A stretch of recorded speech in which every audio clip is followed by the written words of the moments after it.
there is intuition, right? And then there is paranoia.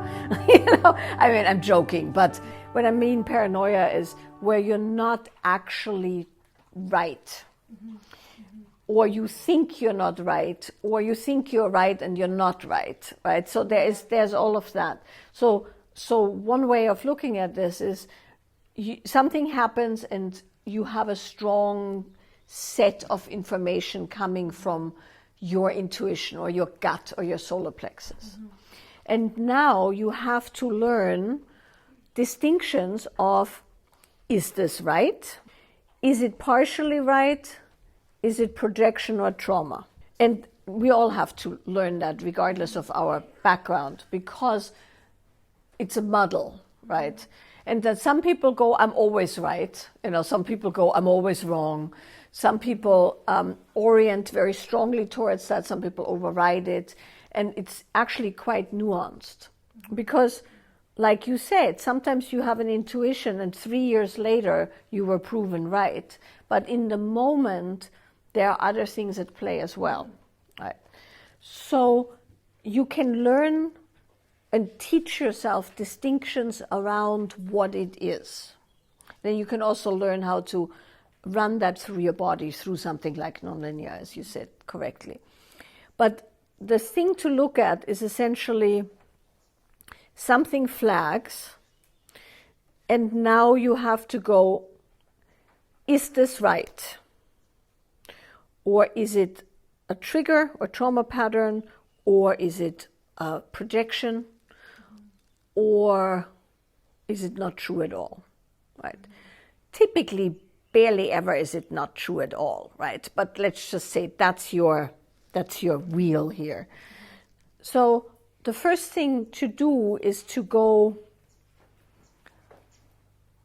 I'm feeling something. I'm going to validate that I'm feeling something. So you validate the message without, let's say, validating the content of the message. Okay, strong feeling, strong emotion, strong message. Noted. But you don't go, oh, it must be right?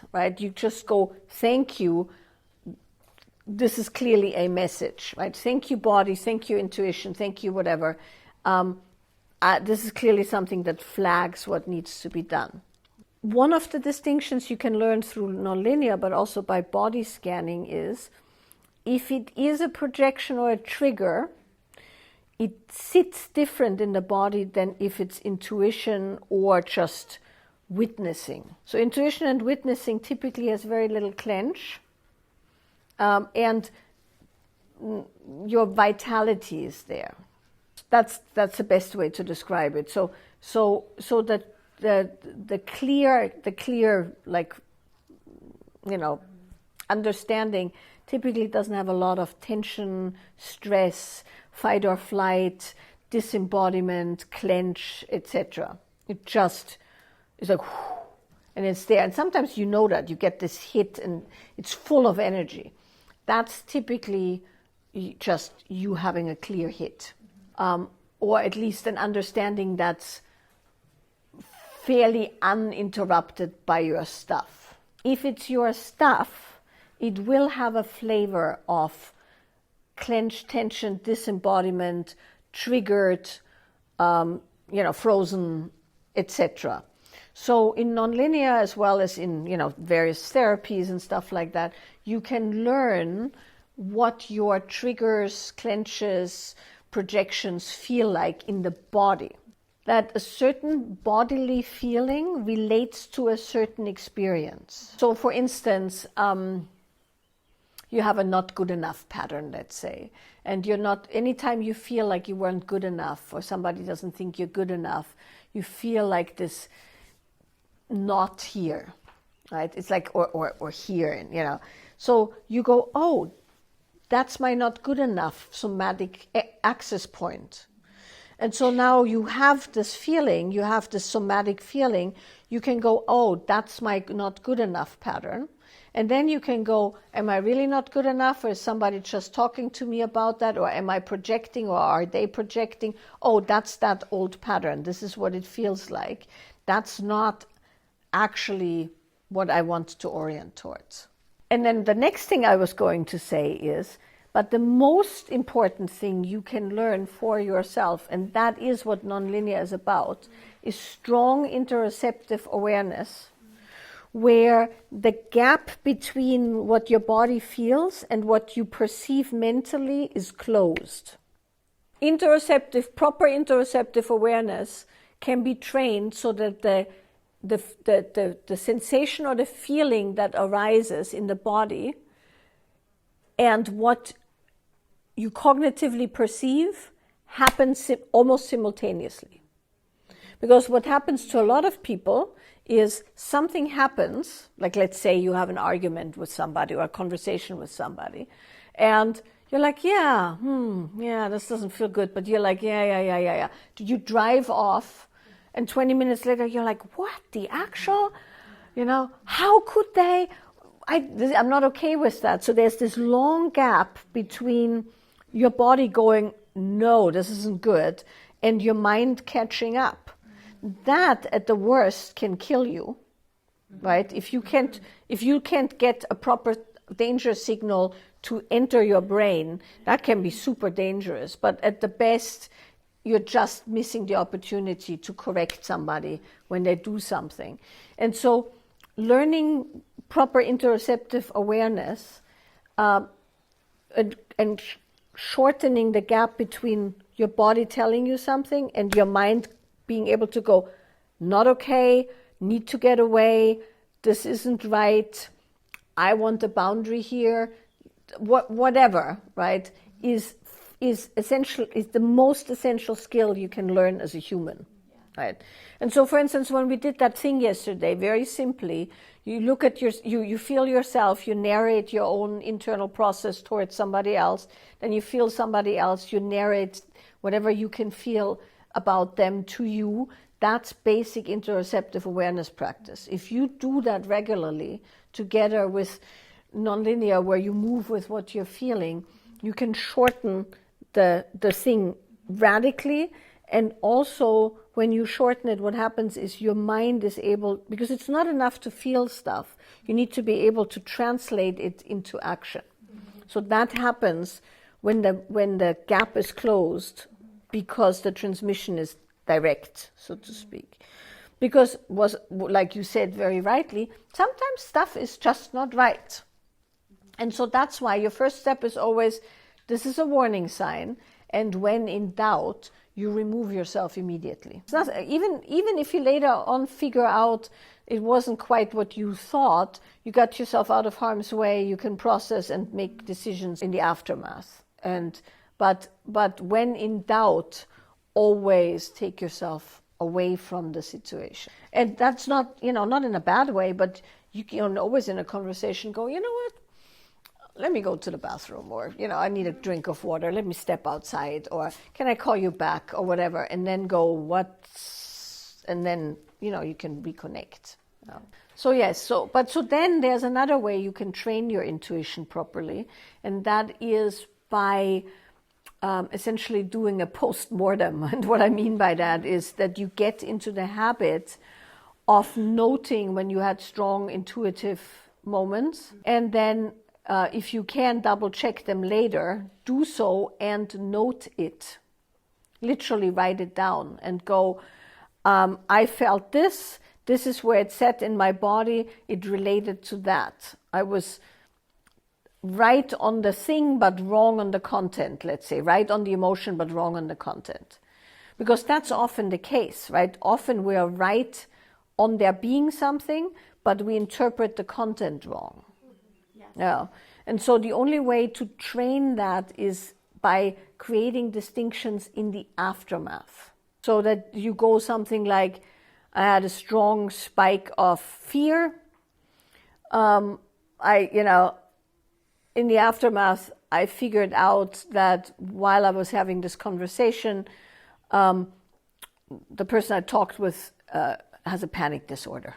So I actually picked up their anxiety right? And then you write that down and go, I felt this is what it was, this wasn't actually mine. Or you find out there was a moment of something that flagged as anxiety in your body. So you create afterwards distinctions, you write them down, you go over them, and then you have essentially like a vocabulary of somatic sensations that translate into knowledge that you can use mentally. The intuition usually has a relaxed body or more relaxed body. Typically in the intuition you don't disembody, so you don't go away from your body.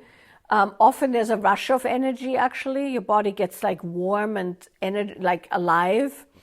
Often in the intuition it's also quite calm. Like it's this kind of more vast feeling.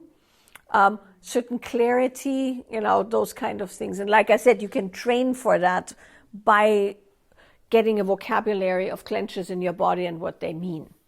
And then often what happens is you might feel the clench before you even feel any content. And you can go, I know what that means. Where is it?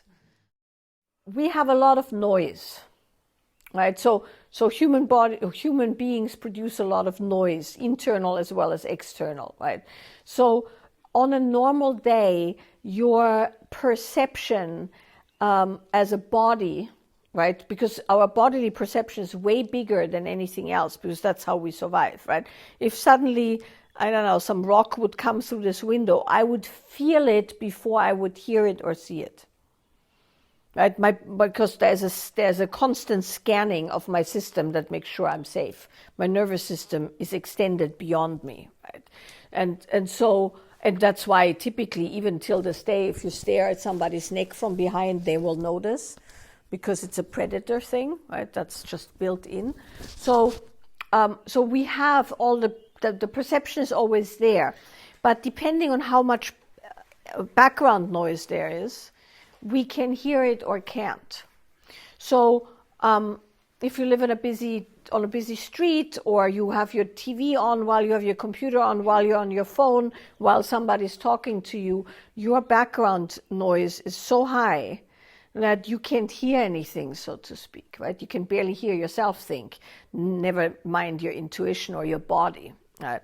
And so very often when the ambient noise level goes down, meaning it's nighttime, there's not as many cars, or it's quiet in the house, you don't have stuff on, and your internal noise level goes down, that's when clarity can arise, because it's not so clenched. And I mean, that makes perfect sense. Have you, if you've ever tried thinking while somebody's blasting punk on this side and hard rock on the other side, or metal, and somebody's speaking at you, it's very hard to distinguish things. And so that's why early morning or late at night or waking up, often when you wake up, you can also feel much more in your body, which can be quite freaky if you're me. Like, what is this? So because you can, if you're really sensitive and the ambient noise level is down, you can feel stuff go through your body and all kinds of stuff. It's completely normal, but we typically don't. Just because you can't feel it doesn't mean it's not there, right? That's the first thing, that. So, and Steve always says that. Steve always says that when you notice that you're numb, that's actually a sensitizing momentum. Meaning, if you can tell that you're numb, you're actually not numb anymore, because you're able to feel that you're numb, which means you're able to feel. It's just that sometimes we feel that we should feel things that are not there, right? So you being able to detect numbness is, maybe that's all you're feeling, right, in that particular moment. And you have to essentially go something like, well, it's okay, right? Because the worst thing you can do is try to force your body to produce sensations and emotions that are loud enough that they override things. You don't want to do that. What I would do if I were you is very simple daily moving what you're feeling practice. I don't know if you already do that. And then within that very simple daily moving what you're feeling practice, do what we did yesterday aloud to yourself. I can feel my right knee hurts. I can feel tension in my pelvic floor. My belly feels really good. I feel warmth in my chest. When I smile, the energy moves upward, right? So you note for yourself sensation that is always already there. And I would add that at the end of the moving what you're feeling practice. So you verbalize what's happening. And there's always something you can feel. Right? It's not that you don't feel things. It's just that there's a bit of a lag between when you feel it and when it happens. So it doesn't, there's no congruence. And then that to you feels like you're not feeling anything. But you are feeling things and you can perceive them. You just need to close the gap between when you perceive it and when it happens. So that's what I would do if I were you. Noting. Yeah. When energy can flow through your body, all emotions arise, right? So this is one of the reasons why people have such a hard time with embodiment practices, because typically the first things that arise are not joy or love. What typically first arises is the shit that you've pushed down for years, and it's a festering mess of all kinds of horrible things, right? And then people go, well, this embodiment shit is not making me feel good, and they stop, and that happens a lot, and that's because you kind of have to, the well has to run clean, or like the muddy stuff has to come out. And often in the beginning, this is true with many processes, the stuff you're feeling isn't great. Your body isn't that happy with you, like body's going, well, let me show you what it's been like when you haven't felt a fucking thing, and so typically that's the first thing that happens. But of course, once the well runs clear, so to speak, all emotions can flow freely. But joy, if we want to look at joy as a cultivation practice, because you can cultivate joy, right? And there's people, by the way, who are specialists in cultivating joy, so to speak. I have a very dear friend. She just wrote a book on joy, which it just came out 2 days ago. And it's amazing. She's an amazing human who, survived some really gnarly stuff. And you can cultivate joy. But so energetically or let's say yogically, how you cultivate joy is you create joyous moments, whatever that is for you. I'll give you some hints. And you feel what that feels like, and you relax into that feeling versus pushing it away. So if you have a deficit of joy, some people's lives just sucks. But even if your life just sucks, there's still joy to be had. But if you have a deficit of joy, perception of joy, then you have to practice joy like other people have to practice boundary setting or whatever. And so one of the easiest way into joy is sensory aliveness or sensual awareness, however you want to say it, meaning activating your 5 senses. And the way you can activate your 5 senses is very, very simple, right? Because they are available to you, and you can create whatever kind of situation for yourself where you activate your 5 senses. So for instance, you can walk out of this room, turn to the left where these beautiful wisteria are hanging, and you can stand there, and you can, of course, your sight gate is the strongest of the senses typically, right? You look at the psychedelic beauty of these wisteria flowers, right? Then you activate smell, right? I wouldn't activate taste so much because God knows if they're poisonous or not. But you could have something nice to drink while you're doing that, right? Then you can touch. You can touch the a flower or a leaf, and feel what that feels like. You can listen to the bees and the butterflies and the bumblebees and the birds, and you can activate one sense particularly at a time. You can close your eyes and smell. You can close your eyes and hear, which makes it stronger. And so you can do that for a few minutes, and that will activate joy. There's no way you're not going to be joyous after having had a hit of the beauty of nature. And then you feel how that joy feels in your body, and typically would probably come up like through your chest and your throat, but maybe it's different for you. And then you go, oh, that's the feeling of joy. And then you, throughout your day, try to access that feeling. Or if you notice, it's like sometimes, I don't know if you've ever had this, where something's so good you have to almost shut it down, right? So that's a clenching of joy, or clenching of beauty, or clenching of life force. Where I have it sometimes with nature, where it's so intensely beautiful that I'm like, whoa, like you can barely have it, right? So then what you do is you relax. You like let your whole body be hit by the beauty or by the joy. And when your body wants to go, oh, that's too much, you could just relax a bit more. And, you kind of bring the energy down through your body so that more energy of the kind that you want can be conducted through your body. So those are some ways.